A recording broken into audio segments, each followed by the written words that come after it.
So. All right. Any guesses on where we're up to? 188. Michelle, could you pass that book down? Oh, sure. So I don't know where we are. 191. Right. 90. No, I'm sorry, my page. 188.89. I think. Did we stop here at number 6? I could be wrong. We say 10. I have 188. The caramel drip on the bottom. Oh yeah, well that's why I got the straw. All right. Okay, so do we have a consensus on where everyone thinks we're up to?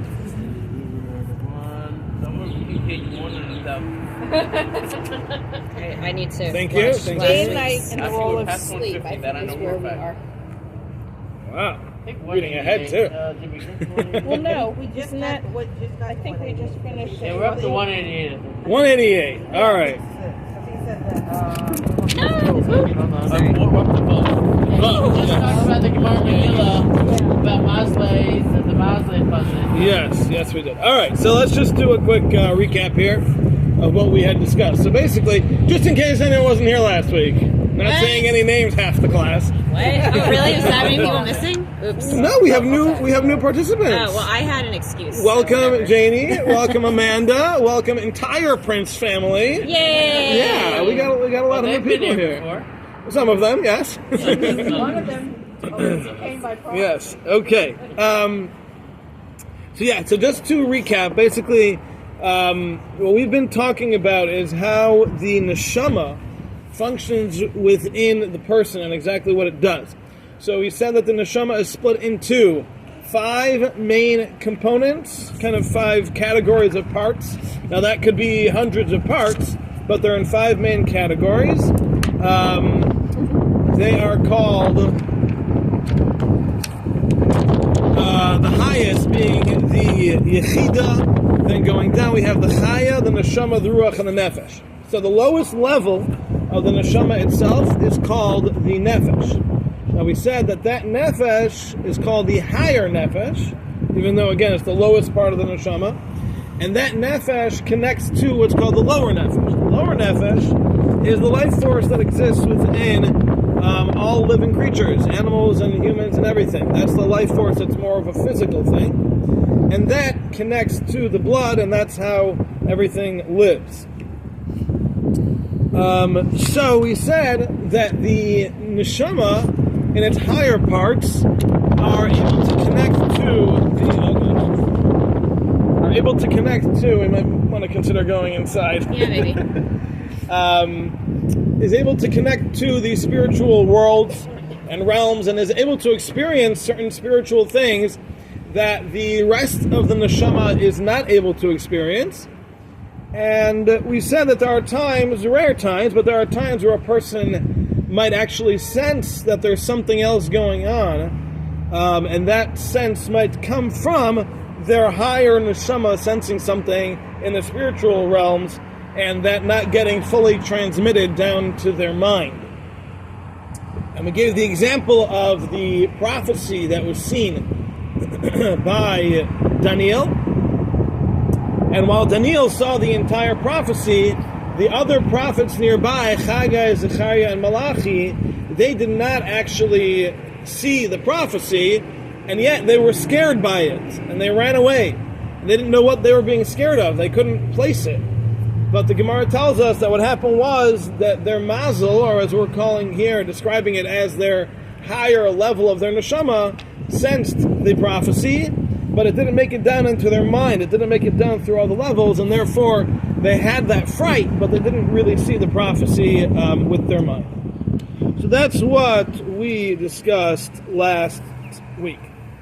Are we good with this? Ready to move on? Sure. Yeah? All right. Here we go. V'ulam. However, Rasa HaChachma HaElyona, the Hashem's divine wisdom decreed L'chalek hazman l'shnei chalakim, to split the time that the person is functioning with their neshama into 2 separate times. V'echad l'payal abrias, one is time for action, time when we do things. Va'echad lemenuchasam, and one is a time for rest, a time when things are not going on. V'hainu, and these are hayayim v'halayla, day and night. Ki hayayim hu zman ha'maisa, because the daytime is the time for doing things. That's when it was designed. It was designed for doing, for action. That's what daytime is for. V'halayla zman ha'menucha, and the nighttime, that is the time for rest. That's the time when things are inactive. That's when things are not going on. V'sam b'teva b'alei hachayim she'yishanu, and Hashem put into the nature of living creatures, particularly people, that they should sleep. What? Except people working night shifts, correct. Yeah, I was going to say, how does that work? It's definitely in the nature of people to sleep at night. And Kedei shetehei lahem, Dr. Craig Cowan. I wish. Oh my gosh. Yeah, he's not here. He's off in Israel or something like that. Kedei shetehei lahem l'ruchoseihem menucha me'amalim. In order that the person and their spirit should have some rest from their activity. Meaning to say that it's not just the physical body that needs rest, it's not just the mind that needs rest, but the spirit of a person also needs to rest from its action, from its activity throughout the daytime. So Hashem designed into the world that there should be two distinct times. There should be awake time and sleep time, daytime and nighttime.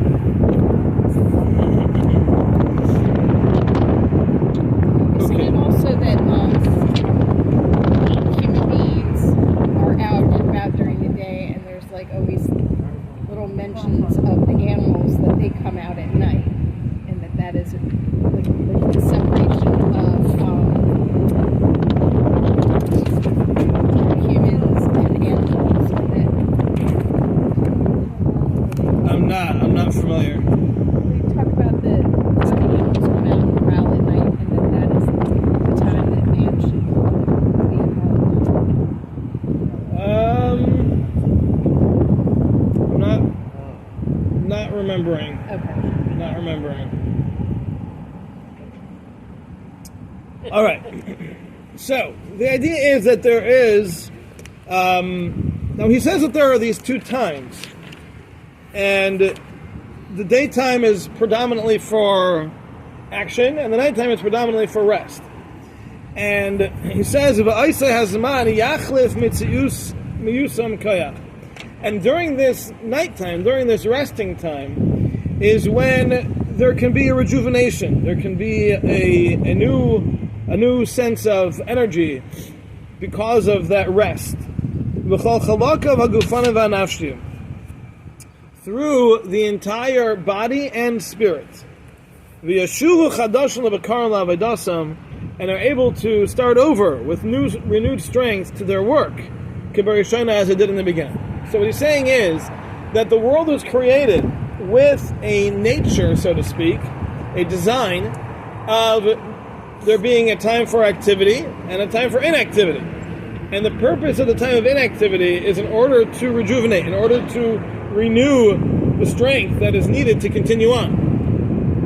And don't think that this is limited to the physical person. This is true of the spirit. This is true of all the other elements of the person's spirituality as well. Now, notice he doesn't say all of the neshama.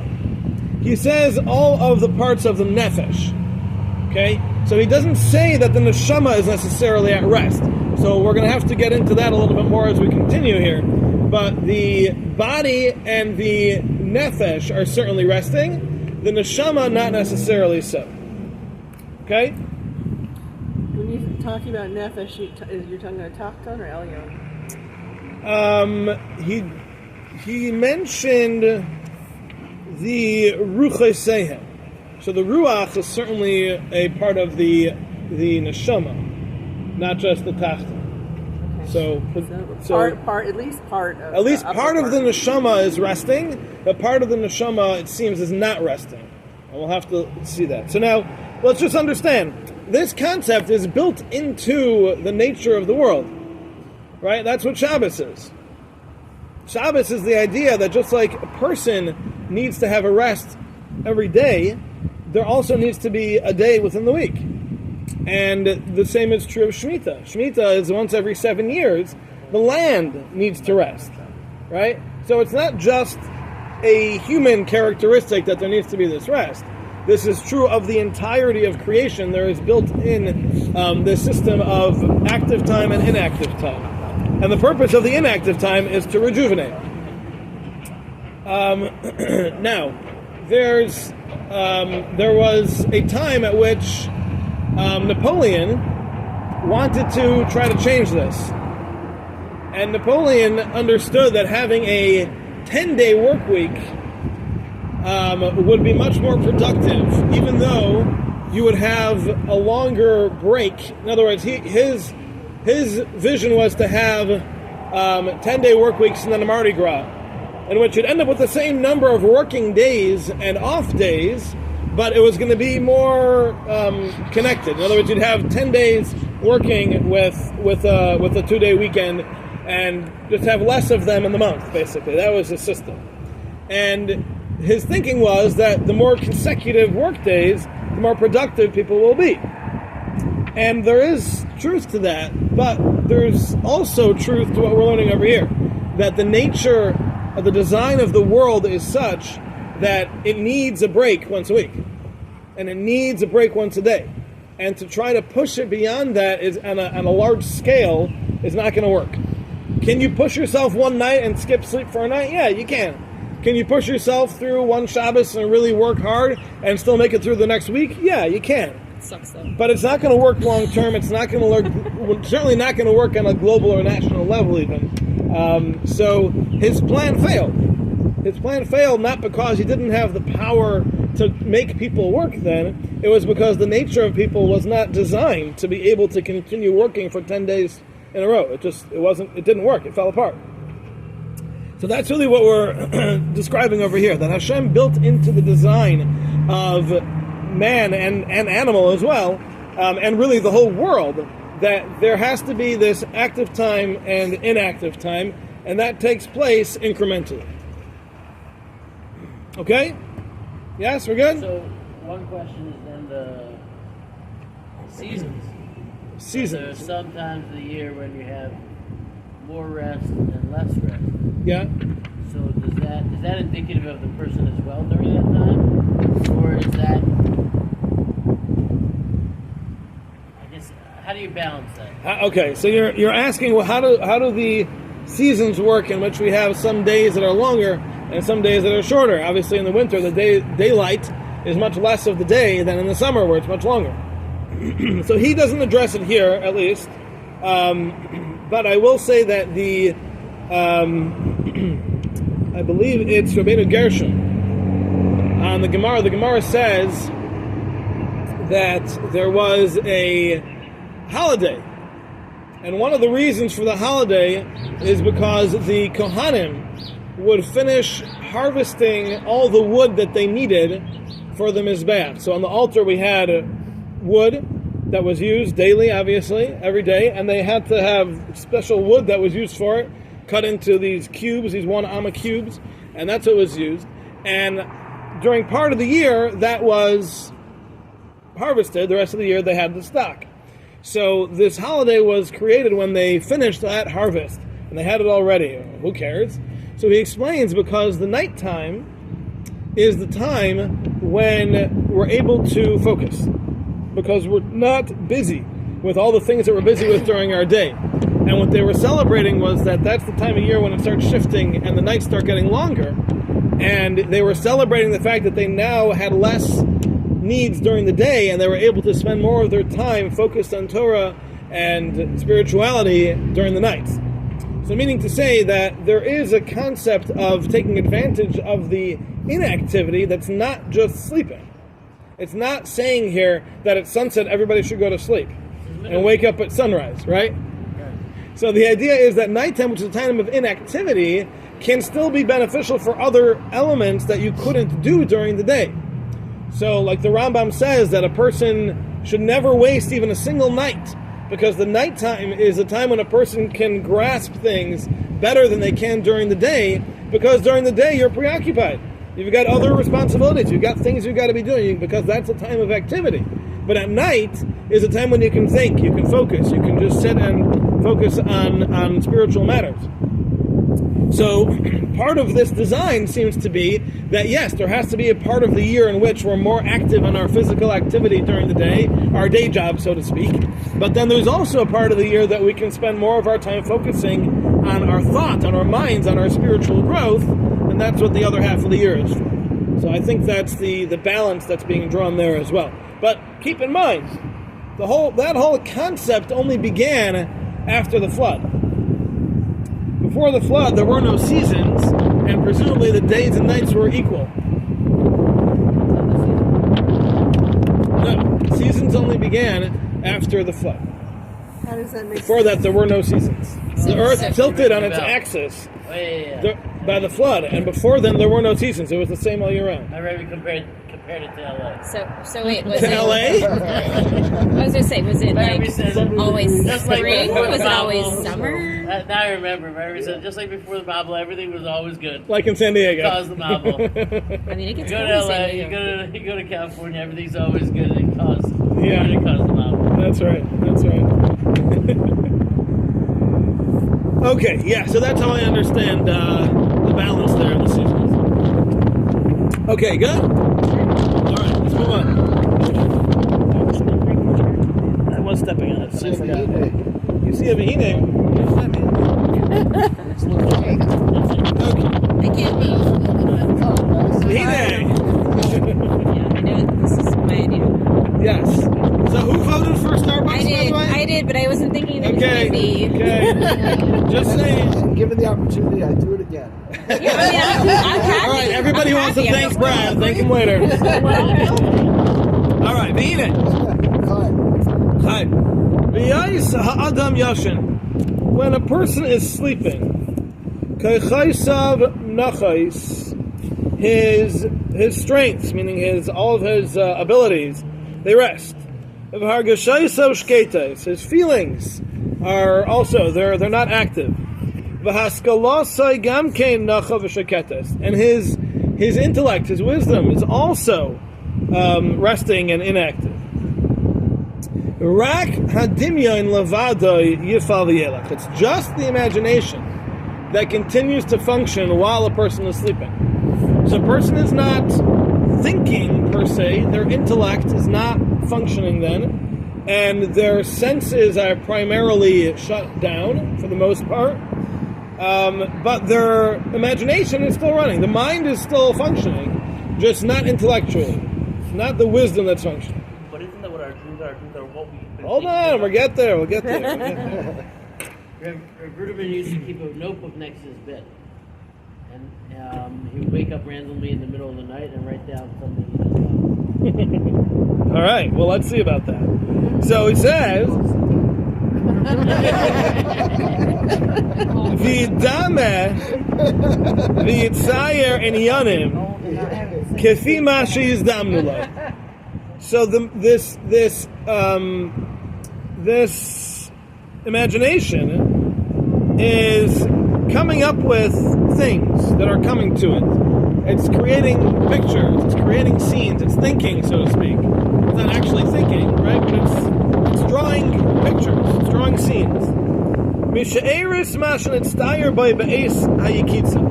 And these are leftovers of the things that were going through the imagination and the mind while the person was awake.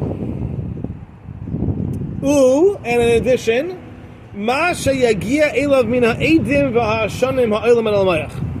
it's also caused by vapors and whatever substances are making it to the brain while a person is sleeping.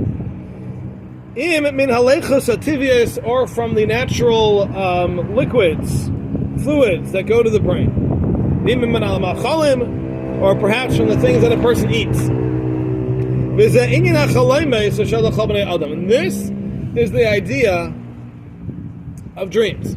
The dreams come from the thoughts that were in the person's mind, the experiences that were in a person's mind during their waking hours, And that's kind of brought about through these natural processes of the vapors and fluids and food and whatever else goes through a person's body, and that's what causes these dreams to happen. Okay. Now, Hashem in addition. What? What are the Eidim? Eidim with an olive. What was that? Eidim are it's like a cloud, like vapor. I thought that was a shuttle. Yeah, they're the same. They're like two ways of saying the same thing. Yeah, Edim is how we usually say them. Edim are clouds. Question. Yes. What about when dreams are like completely nonsensical? Like last night, I dreamed that I mulched all of my neighbors' lawns. I don't think about thinking about mulch. landscaping. My neighbors' lawns. You do it, you don't realize. But no, Some it's guys- So chesed Marty. what about when dreams are like totally nonsensical? Like that I doesn't seem to track. I think that's more like a prophecy of what you need to be doing. I'm at 209 Groveland. He lives closer to me. I So, heard those say there isn't a dream without any nonsense. well, we'll get there. All right, so what he's saying here is that there is some of it is created by the leftovers of what you thought during the day. But some of it is just a product of things like eating and natural fluids and stuff, which means... You eating mulch? Tasted like wood. You eating mulch?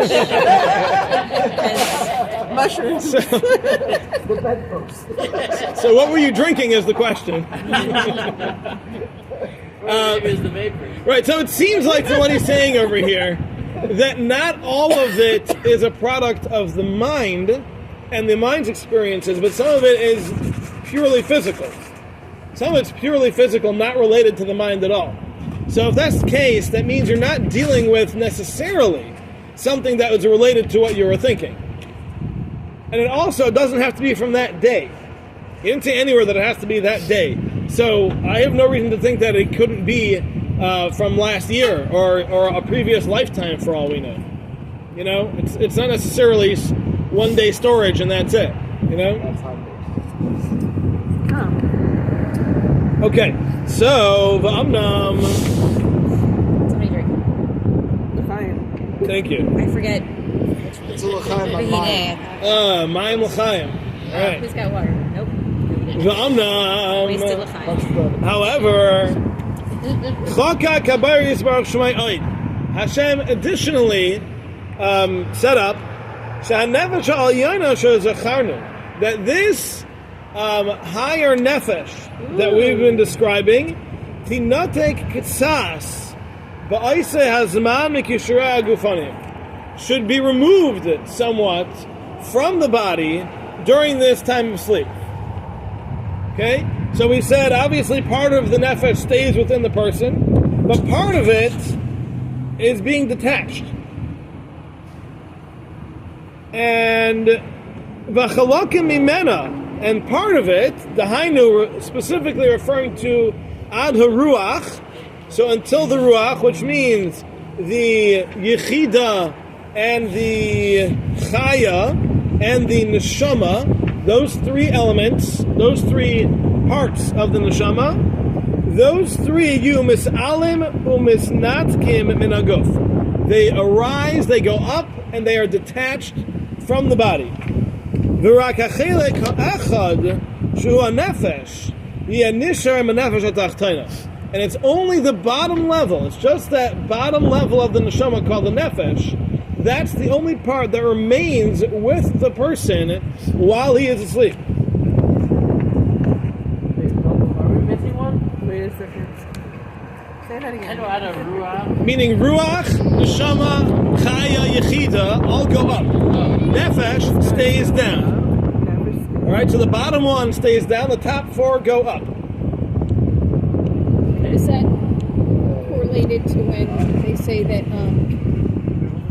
when man is asleep, Like reaches 160th? Yeah, something, 160th a part of death. We're gonna get there. Yep. Okay. So basically, so remember how we understood this. There was always a connection from one level to the next. Each one was a link to the next level. So the lower nefesh is connected to the higher nefesh. The higher nefesh is the bottom of the neshama. So in order for the lower nefesh to continue to function, it needs to have the higher nefesh still there. So in order for the person to remain alive and have that lower nefesh keeping them alive, it has to have the higher nefesh connected to it. But the rest of the neshama is not necessary for that. So the rest of the neshama is able to go off up into the upper realms, up into the spiritual world, as long as the upper nefesh... And it rests up there? We'll see. But as long as that bottom level of the neshama, the upper nefesh, remains in the person, then their life force, their lower nefesh, is able to continue to function. So that's what happens at sleep time. Does that mean there's a more tenuous connection between the lower nefesh and the upper nefesh? I don't think so. Is the upper nefesh down still? Yeah. So the whole nefesh is down, and the rest of it is... The rest of the neshama is up. Correct. What was the question? The question was, is the connection between the upper and lower nefesh more tenuous? And I'd say, I don't see why. I don't know why it would be. More than what? Then when you're awakened, you have your full neshama there. Oh. It's more concentrated. I don't have any reason to think so. It's still connected. Yeah. Okay, so now, what happens to the rest of the neshama? What's it doing while we're sleeping and our upper nefesh is down here and the rest of the neshama is up there? What's going on? It's mulching their neighbor's lawn. Yeah. It's telling you what you should be doing. Maybe you just maybe your soul just wants to give to But only when the baby's sleeping, all right? Don't try and pull that when your baby's up, okay? Yeah. Or just put her in the carry thing. Yeah, that's right. Just wear her. Yeah, just wear her. Hachalakim hamanutakim, the parts that were separated, yishaitu b'ma shehunach lahem. They're gonna wander. They're gonna float around, and what is left for them? Meaning, they're gonna be wandering around in the upper realms in the areas that are designated for them. V'yiyeh lahem esek ve'inyanim aruchnim, and they'll have an involvement with the spiritual world in Pekidei HaTeva, and they can perhaps get involved with the angels, the malachim, that are in charge of the natural world, imalachim mimalachi HaKabbalah, or with the malachim that are the recipients of the shefa that we learned about, that they bring everything down into this world. Oyim HaShedim. You have Kabbalah? Yeah, you have Chavala? Yeah. That's opposite meaning. Yeah. So there's a whole discussion about which one's which, just a second. But let's go with Kabbalah for now. I am a Shadim. Or with the Shadim, which are, the destructive forces. Kafi Mashi is Damanla, based on what's appropriate for it, Lafi Siba Me'asiba, for any number of reasons. So basically what we're saying is that our neshama, at least 4 out of 5 parts of it, go up into the spiritual realms, and they hang around over there, and they can I don't know if converse is the right word, but they can have involvement with other spiritual beings, and those can be positive or negative forces in the world. Those can be good or bad. Many years ago, my brother-in-law was dead, CCD dying. In the middle of the night, I had a dream, and he came to me and told me I need to get his brother, and then it's the phone rang. How was he able to communicate with you? I'm not gonna say that's related to this. Okay? So I'm not gonna try to answer that now. Because that's not this. Okay. Making a mess down there. Yeah. Just blame the wind, it's okay. He came to every single in-law, not his siblings or his parents, but all his brother-in-laws and sister-in-laws at the same time. They all got that. That's that so wave. crazy. Okay, I'm not gonna try to answer that Maybe one. it's just Savannah. Savannah, that's right. It's a lot of It's in the water. spirits here. That's really cool. And freaky, like all at the same time. Okay. So some versions of this line have, instead of Malachi Kabbalah, they're Malachi Chavala, which means instead of being the Malachim that receive the Shafar, they are the Malachim who are destructive. Either way, what he's listing over here are the positives and the negatives, the good and the bad, so to speak, and that the neshama is able to experience some communication with either side. Okay? And there will be times that the ideas that the neshama experienced from these malachim will be able to actually continue on. They will follow through all the way down to the nefesh of the person that's down here. And through that there will be an arousal of the imagination. And the imagination will then create these images based on this information that it received. So what he's saying is basically the rest of the neshama is going to go up, and it might have a conversation, let's say, with a particular malach, and then that information can be transmitted down to the nefesh that's still here, and that will arouse the imagination to come up with ideas. There you go. So basically, these ideas can be transmissions of information that was given from a malach. So how do we know? Hold on. Holding. Now, after it's possible that this information can either be true or it can be false. How do we know which one it is?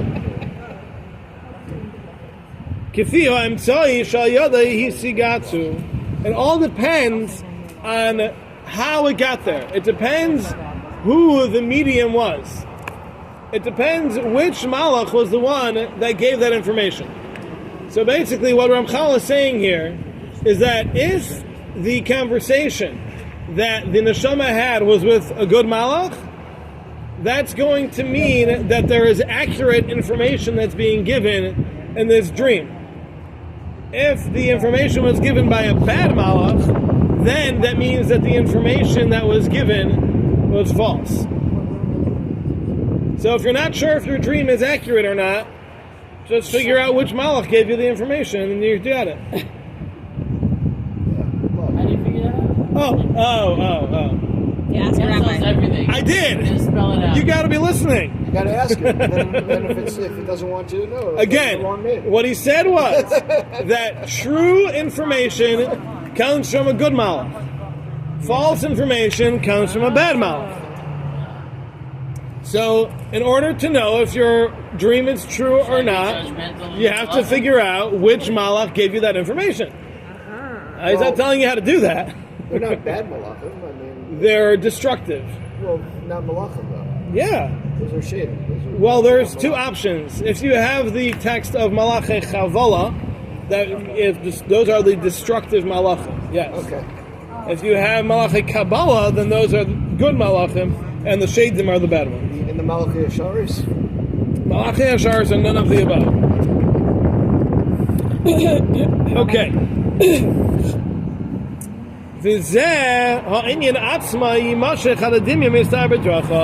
And whatever it is, this is what's going to come down into the nefesh of the person and into the person's imagination, and that's how it's going to create the images that we see in our dreams. Sometimes the bilbul gadol, b'turas rav, it'll be completely mixed up, very confused, really not an accurate description of the information it got. It could be ridiculous things like mulching neighbors' yards or something, because your imagination confused the message completely. The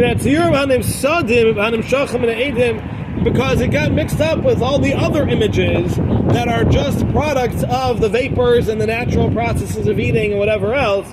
But sometimes the dreams will be more clear. Sometimes it will be much more accurate dreams because they're not being, A, they're not coming from a bad source, a bad malach, and B, they're not being confused with other images and things that the body is producing in the imagination. Like mulching 203 Groveland. Right, that would be accurate, but the inaccurate part was the neighbors. See, it wasn't supposed to be the neighbors. It's supposed to be the friends. See, okay. But yeah, Malach would put a fence there, so that way you couldn't mulch. but just to give an example, As much as you try to mulch, you can't. when I think we've all had some crazy dreams, that's for sure. But sometimes I will say I had a dream when my wife was just expecting my daughter Bracha. I had a dream that we had rats in the house at the time. So I had a dream that I heard some scratching above my head, and I threw a shoe at the ceiling to scare it off. Okay, right? But the shoe actually broke through the ceiling, made a hole in it, and a little baby girl popped out and was looking down. I'm like, oh, that's a little weird. Okay, but I had learned the Gemara recently. Not that recently, but I had learned the Gemara previously that said a story about a woman who came to Rabbi Akiva and said, I had a terrible dream. In my dream, my roof collapsed. And Rabbi Akiva said, that means you're going to have a baby boy. And she had a baby boy. Amazing. The Gemara says she then came back to find Rabbi Akiva again. She said she had another dream, but Rabbi Akiva wasn't there. And his students were there. And the students said, well, he's not here, but you can tell us the dream. We can interpret it for you. She said, I had a dream that my roof collapsed. And they said, that means your husband's going to die. And that's what happened. And when Rabbi Akiva heard about what happened, he scolded his students and said, it's your fault that her husband died. Because the dream is very much, the reality of the dream is very much related to how it's interpreted. But what I got out of that Gemara was that a breaking ceiling can be a sign of birth. And a little girl was popping out. Everybody thought it was going to be a boy. I knew it was going to be a girl. Well, your roof didn't collapse. No, but there was a hole in the ceiling. That's the idea. The ceiling caving in. That's what it was. All right. We will stop here. We'll finish up the chapter next week. We're going to ask someone else to choose location next week. And Same bad time, same bad channel. It should be warmer next week. Actually. oh, great. It should be a little warmer. Okay. All right. Have a good one, everybody. Does anybody want to go walk in Lake Actually, Mayor next with week me? is